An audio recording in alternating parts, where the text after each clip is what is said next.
सभी को नमस्कार। आज हम एशिया महाद्वीप के दूसरे बड़े आदिवासी मेले के बारे में जानकारी ले लें। आरंभ में यह एक कुल अनुष्ठान है जो कि गोंड समुदाय के मसराम वंशजों का था। तो धीरे धीरे ये एक भव्य मेला में बदलाव हो गया। तो चलो दोस्तों, अब जान लेते हैं कि एक कुल अनुष्ठान भव्य पुण्य क्षेत्र में कैसे बदलाव हुआ और आज की परिस्थिति उसकी क्या है, इसके बारे में हम जानकारी ले लेते हैं। दर वर्ष पुष्य मास में मेसराम वंशी किसलापुर के निकट अपने पेंट थाना में एकत्रित होकर उनकी जो कुल देवता है, जो शेषनाग, उनकी आराधना किया करते थे। तो दोस्तों, ये एक ऐसा समय था अचेतन समाज अपने अपने कबीलों में अपने अपने देवी देवताओं को अर्चना करते हुए रहा करता था। समय की मांग ने गोंड समाज को संगठित बनाया और अपने अधिकारों की लड़ाई की ओर कदम बढ़ाया। यह वही बरगद के पेड़ है जहाँ मसराम वंशी मंदिर को जाने से पहले यहाँ रुकते थे और इसी कुएं से पानी लेकर जाया करते थे।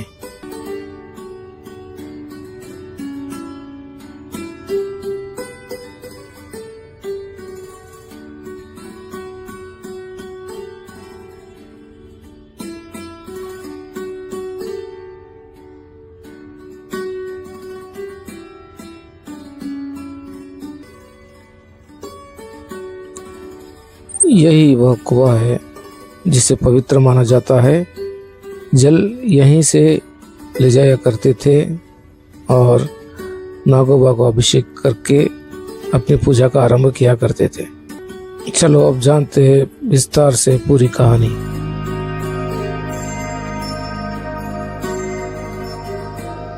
यह निजाम काल की बात है। निजाम आदिवासी जो हमारे गोंड चीफ्स थे उनको बाहर बिठाकर लगान वसूली के लिए गैर आदिवासियों का चुनाव करना, उनकी नियुक्ति करना, और वे लोग रजाकर जो निजाम की अंदरूनी फौज कहा जाता था, उस फौज के बलबूते पर अराजकता फैलाते हुए आदिवासी समाज के ऊपर तीव्र गति से बर्बरता करने लगे। इस समय कुमराम भीम जैसे वीर अपने अस्तित्व की लड़ाई लड़ रहे थे। अधिक लगाम, अत्याचार और हमारी पहचान मिटने के कगार पर थी। हमारी जमीनें छीनी जा रही थी और गैर आदिवासियों के नाम पर हो रही थी। समाज कुमराम भीम के मार्गदर्शिता में विद्रोह शुरू किया। इस विद्रोह को बर्बरता से कुचला गया और अनुयायी रहने वाला गोंड समाज कैसे क्या विद्रोह किया, इसे जानने के लिए और हमारी सामाजिक परिस्थितियों को भी जानने के लिए निजाम ने प्रमुख एंथ्रोपोलॉजिस्ट सर क्रिस्टोफर हेमनडॉर्फ को सलाहकार की तरह नियुक्ति की है। उन्होंने गोंड समाज पर अच्छी तरह से जानकारी हासिल की। बिखरा हुआ समाज को एकत्रित करना और उन्हें प्रशासन के विषय पर बोलना, ये बहुत बड़ी चुनौती थी। संचार के लिए पर्याप्त प्रावधान नहीं थे, तो हेमनडॉर्फ पर्यटन कर नहीं सकते थे और गोंड समाज कहीं एक जगह एकत्रित भी नहीं हो सकता था। ऐसी विकट परिस्थिति थी उनके सामने। तो उनके लिए एक ऐसा विकल्प चाहिए था जहां अधिक से अधिक संख्या में, अधिक से अधिक मात्रा में समाज का एकीकरण हो, संगठित हो और संग्रहित हो। ऐसे मंच के लिए उनकी तलाश जारी थी। तब उन्हें केसलापुर के रूप में एक बढ़िया सा विकल्प मिल गया है।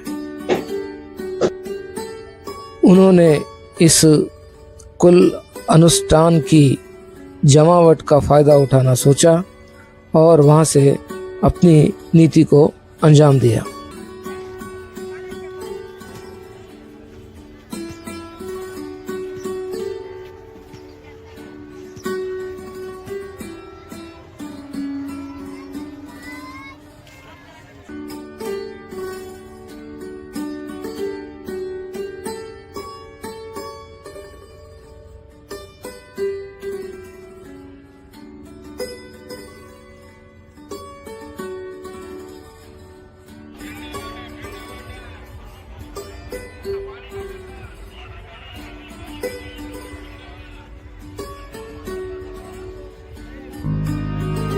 बाकी के दूसरे अनुष्ठान सुदूर और दुर्भेद्य क्षेत्र में स्थित थे।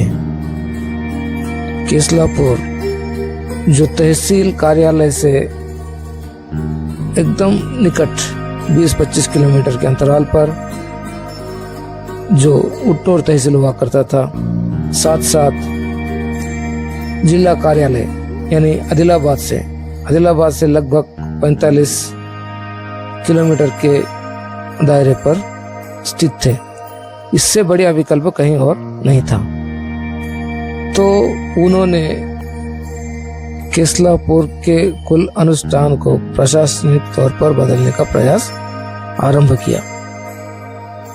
तहसील स्तरीय और जिला स्तरीय अधिकारियों को इस अनुष्ठान पर बुलाकर यहाँ दरबार का ऐलान कर दिया गया। दरबार की प्रक्रिया बहु प्रचलित हुई और लोग आसानी से अपनी समस्याओं को अधिकारियों के सामने रखने लगे। तब भीड़ इतनी उमड़ने लगी, आदिवासी, गैर आदिवासी सभी समाज आने लगे। इससे यहाँ पर भव्य मेला का आयोजन भी होना शुरू हो गया।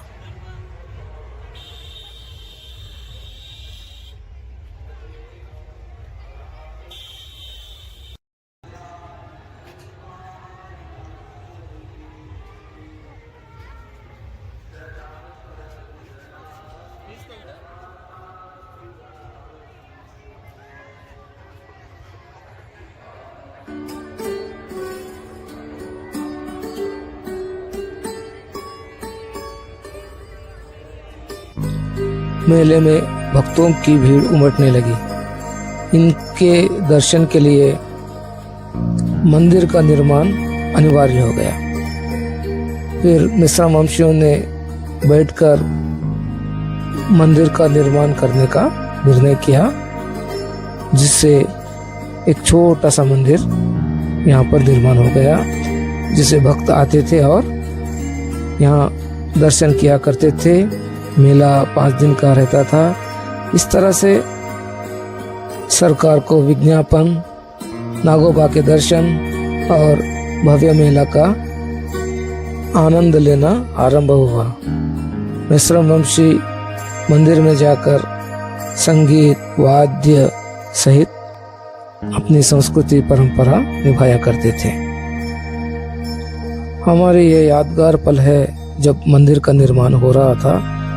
कुछ पर्वों पर हम सहकुटुंब परिवार यहाँ आया करते थे और अपने बचपन की यादों को ताज़ा किया करते थे। तो देखिए दोस्तों, इस तरह से छोटा सा मंदिर एक भव्य मंदिर में बदल गया है। अपने जीवन काल में एक बार तो आना तो बनता ही है दोस्तों। तो देखिए दोस्तों, ये हो गई नागोबा की कहानी। अगर आपको अच्छा लगे, लाइक करना, कमेंट करना और कुछ सुझाव ज़रूर देना।